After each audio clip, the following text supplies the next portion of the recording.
Assalamualaikum, halo Sobat Ngekek. Saya Bang Mansur dari BMRI. Saya mau ngasih tip atau edukasi tentang branding burung lovebird. Yuk kita lihat videonya.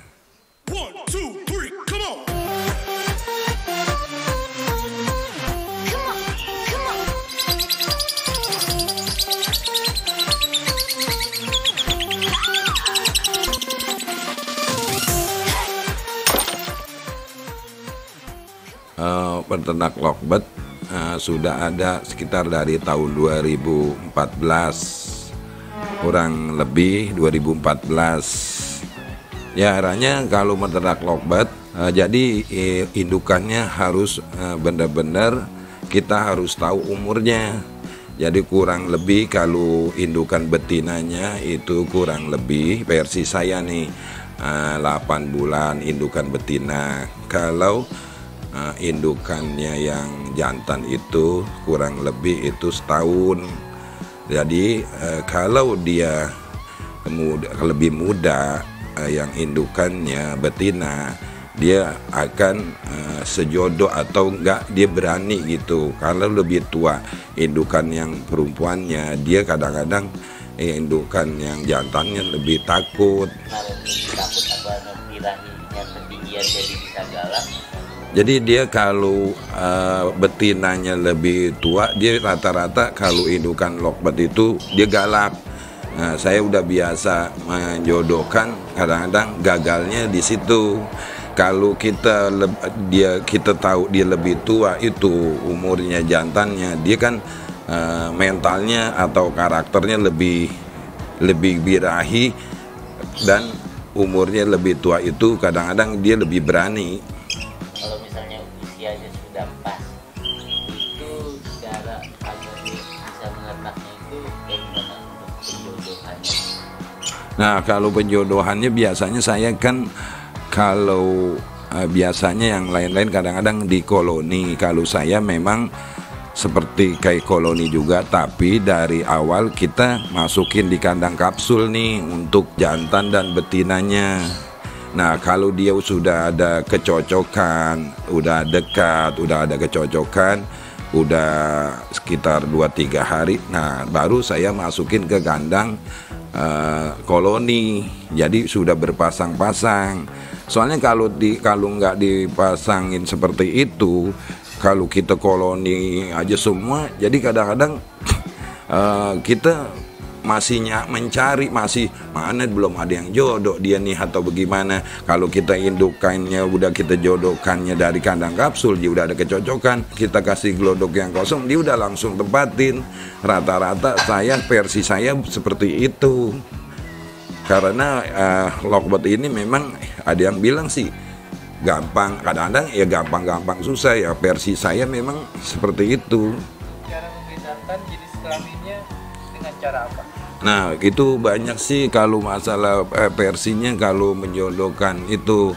Jadi memang saya kalau lihat dari fisik gitu, kita kadang-kadang lihat dia body jantannya dia lebih panjang. Kalau body betinanya dia kadang-kadang lebih pendek. Kalau lihat dari situnya, dengan berdirinya itu kadang-kadang kita lebih tegap kalau jantannya. Kalau yang betinanya kadang-kadang dia lebih rendah berdirinya, itu dari kita lihat fisik tanda-tandanya. Dan ada juga sih kalau yang pakai tes bandul gitu, yang seperti kayak baut kita bikin bandul gitu, itu ada dua akurasi dalam artian kata. Kalau dia larinya dia lurus itu tandanya jantan, tapi kalau dia pakai bandul itu, kalau dia muter-muter itu berarti tandanya betina. Jadi saya dua versi ini saya aduin dengan fisik kira-kira gitu. Jadi pas saya ini ya karena akurat sih gitu. Dan banyak lagi tanda-tandanya, dia lebih kakinya lebih, kalau yang agak lebih tua dia agak lebih kering. Kakinya agak-agak warna agak putih-putih. Kalau yang masih muda kan dia warnanya agak hitam kakinya. Jadi versi-versi seperti ini ya, ini versi saya, tapi rata-rata kayaknya sih memang akurat gitu. Kalau sudah semuanya jodoh nih, itu tanda-tanda burung mau bertelur itu seperti apa ya? Maksudnya untuk cara dia mau ngangkut sakarnya itu apakah lebih dominan jantan atau betina atau bisa sama-sama dari pengalaman ayah? Jadi kalau dia tanda-tandanya kita sudah jodohkan di kandang kapsul pindah ke gelodok itu, dia rata-rata sudah siap kita masukin ke kandang koloni sepasang itu. Langsung aktif. Nah, kalau saya pakai biasanya sarang itu kulit jagung. Jadi kalau kulit jagung kan nggak terlalu gitu banyak biaya, yang ngirit lah bahasa saya. Jadi saya nyari tuh kulit jagung, bekas makan jagungnya saya rawis-rawis, nanti saya taruh aja di dalam kandang itu, saya geletakin atau di mana saya lepas aja, nanti aktifnya itu betinanya ini ngangkutin tuh sarangnya. Angkutin sarangnya, kira-kira angkutin sarang itu sehari 2 hari. Kita juga harus perhatiin sebelum ngangkutin sarang itu kita masukin juga kita harus perhatiin itu betina dan jantannya, karakternya kita lihat gitu. Kalau dia udah ngangkutin sarang, nah juga nanti kita perhatiin habis dia ngangkutin sarang kira-kira berapa 2-3 hari 4 hari. Nah dia udah mulain kawin, kita juga harus perhatiin juga kawinnya dia bener-bener kawin nggak. Kalau dia bener-bener kawin, kita yang selalu perhatikan mereka. Kalau kita nggak perhatiin, ya kita nggak duga-duga doang dong. Jadi semuanya kan harus jelas. Jadi kita ngelihatnya sampai dia kawin, oh dia udah kawin nih, udah ngangkut sarang, dia udah kawin. Jadi kan kita nanti kita kira-kira 10 hari kita periksa lagi tuh kandang gelodoknya. Wah udah ada telurnya, baru 1, baru 2. Nah dari tanggal itu kita hitung dah tuh sampai dia menetas. Proses pengeraman setelah dia menelur berapa hari? Dia kalau pengeramannya biasanya dia 21 hari. Nah, itu dia mengeram tuh sampai dia menetas kurang lebih itu 21 hari. Setelah menetas, pembesarannya apakah dilolo atau dibiarkan si biangnya yang melolo sendiri? Nah, tinggal kitanya kita mau lebih cepat punya anakan apa kita mau lambat. Kalau kita mau cepat, sebaiknya kita ambil setelah dia umur kurang lebih dia 5 hari kita ambil. Kadang-kadang kan masih ada yang masih merem, nggak rata tuh anaknya. Jadi kita mau rata ini, kalau dia sudah melek semua kita ambil tuh. Kalau matanya sudah melek kita ambil itu. Nanti kalau kita udah ambil itu biangnya kurang lebih 2-3 hari 4 hari dia udah ngangkutin sarang lagi tuh. Dia lebih cepat. Nah tergantung kita. Kalau kita mau cepat banyak keanakan kita, ya kita lolo dengan cara ya kita lolo itu maksudnya supaya ibu dan indukannya ini bisa menelur lagi. Kalau versi saya mau dibanyakin ya kita harus lolo. Kalau kita diamin aja, kadang-kadang juga anakan atau indukan ini keinjak-injak. Kalau umpama nih anakannya ada 5, terus ada yang lebih lambat netasnya, dia kadang-kadang keinjak atau kejepit, ketumpuk sama saudaranya yang lain, akhirnya jadi mati. Dan resikonya juga lagi kalau dia kita nggak lolo, kadang-kadang indukannya ini ada yang indukannya rajin sama anaknya, istilahnya sayang, ada juga kadang-kadang males, kadang-kadang karakter burung kan kita nggak tahu, kadang-kadang dia ngambek lah. Jadi memang kita harus banyak memperhatikan.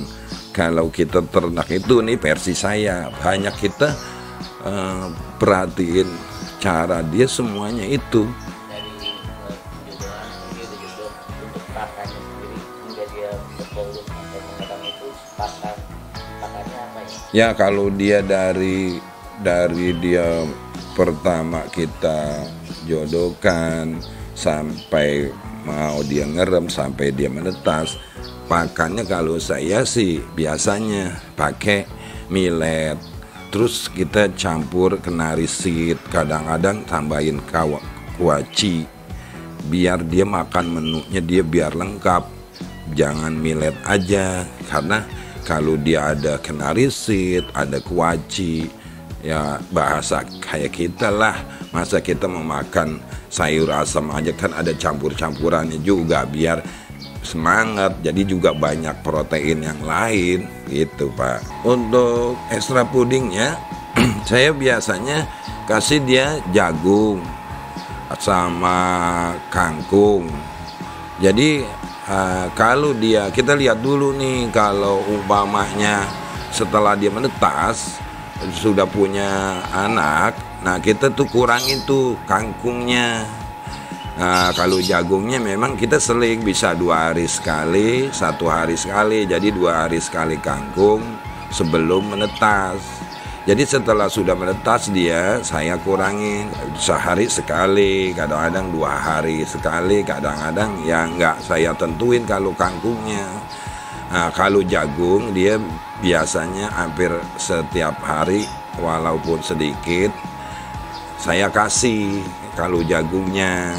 Alasannya kan kangkung itu dia biasanya kalau saya kurangi kangkung karena kan dia masih punya anakan kalau sudah menetas. Jadi kalau kangkung kan agak menaikkan birahi. Nah takutnya nanti anaknya belum besar, dia kadang-kadang udah birahi lagi kalau kebanyakan kangkung tuh, seperti itu jadinya. Jadi saya agak kurangin kalau kangkung. Iya, kalau untuk pemulanya kalau mau branding atau mau peternak, tips saya nih sih, versi saya ya gitu yang tadi saya bilang. Jadi kalau pemulanya nih ya kita banyak rajin, kita perhatikan kedua indukan, kita harus banyak perhatiin tuh. Jadinya bener-bener kita perhatiin, karena kalau kita nggak perhatiin semuanya itu yang tadi saya ceritain, betinanya harus seperti ini, indukannya, jantannya harus udah hampir birahi dan lebih tua. Ya, insya Allah nanti akan berhasil. Kalau kita ketelitian kita, memang kita harus banyak memperhatikan. Kalau kita udah pasangin, kita diamin, kita nggak terlalu perhatiin gimana. Dan kalau dia lagi mau nyarang, bagaimana dia udah mau gigitin kayunya kadang-kadang. Kita harus cari tuh buru-buru kulit jagung atau apa yang buat dia nyarang. Setelah dia mau nyarang, jadi kita benar-benar banyak perhatiin. Dari mulai pemasangan betina dan jantan sampai udah mau menetas, sampai anakannya sudah lahir, itu kita sampai seperti itu harus kita perhatikan. Ya, sedikit cerita dong asal-muasalnya kenapa hobi menetap. Saya lalu miara ternak burung ini, memang saya piara burung ini jadi 1, 2. Saya juga kadang-kadang kesian, dia kan burung cita nih, burung pasangan. Jadi sambil saya melihara, kadang-kadang saya berpikir mendingan saya ternakin aja juga. Dia kan pengen punya anak kayak kita juga, jadinya ya namanya dia makhluk hidup juga. Jadi bahasa saya lebih sukanya hobi itu ternak. Saya senang lah dengan kalau diternak burung itu, jadi punya anakan. Kayak dia juga senang juga pada anaknya, punya anaknya gitu. Istilahnya kita saling membagi dengan dia, kita piara dia juga, kita juga harus hargai dia. Dia pengen mau kawin juga kayak kita.